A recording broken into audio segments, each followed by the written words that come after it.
For the first week of June, gold is highly likely to keep chopping sideways. As I mentioned, it's currently range-bound with no clear direction, hovering around the 4,500 level. However, we cannot rule out a black swan event triggering a sudden spike. This doesn't contradict my short-term bearish thesis on gold because the market is heavily crowded with shorts right now for the real dump begins. Smart money will likely use upcoming news and data to trigger upward stop pounds, grabbing short liquidity. With that in mind, let's look at why gold might spike this week. We have two major variables: Friday non-farm payrolls, NFP, and the Ford Knox Gold Reserve drama. First, Friday NFP is one of the most critical prints for Drew. If the data shows the labor market cooling faster than expected, the Fed might drop strong rate hints, and gold's overhead resistance could get smashed in an instant. Conversely, if the jobs print comes in hot, gold will likely continue grinding and carving out a bottom at these lows. Now, the second variable, the US gold reserve controversy. Donald Trump recently declared that he wants a full audit of Fort Knox gold reserves,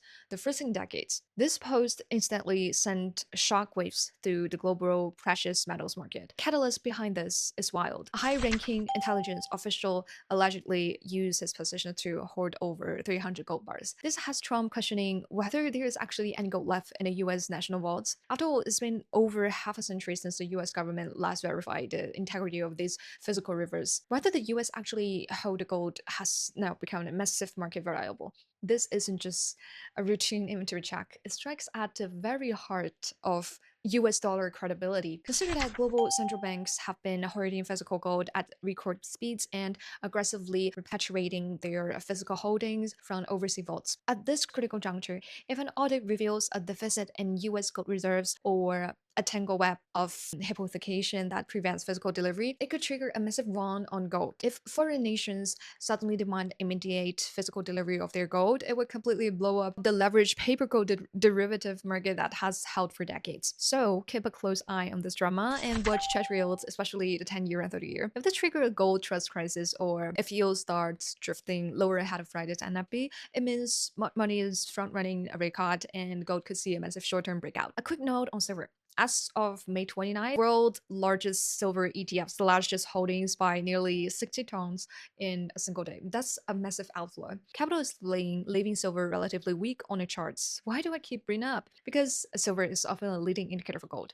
And finally, let's talk crude oil. The crowd that went bearish on oil last week just got slapped in the face. Oil gave up hard today, and I remain firmly bullish for the week. The political smoke and mirrors dragged on for a week, and oil fell for a week. But now that certain elites have achieved their political goals, they're in no rush to sign any deals, while the retail crowd is hyper-focused on these headlines. They're ignoring the underlying supply-demand reality. Global oil inventories are draining at a rate of over 10 million barrels a day, leaving us less than 3 months away from operational limits. Once this reserve are dry, price will trigger a violent retaliatory spike. Another major driver behind last week's dump was heavy selling by hedge funds and institutions. As of last Tuesday, speculative accounts net sold a staggering 81.1 million barrels of oil futures and options in just 1 week. That is the largest speculative sell-off since the escalation of recent geopolitical conflicts. But from a macro perspective, this is actually a massive bullish signal. The speculative loans were incredibly crowded. These players have zero interest in physical delivery. They are just trading paper contracts for a quick buck. At the first sign of trouble, they panic a little close. They put their loans, slamming the price down. But now, those weak-handed speculators have been completely washed out. With the selling pressure exhausted, the oil trade is shifting entirely from the sentiment-driven panic to physical inventory and supply shock fundamentals. As always, this is just my personal trade analysis, not financial advice. And shout out to EBC Financial Group for sponsoring content.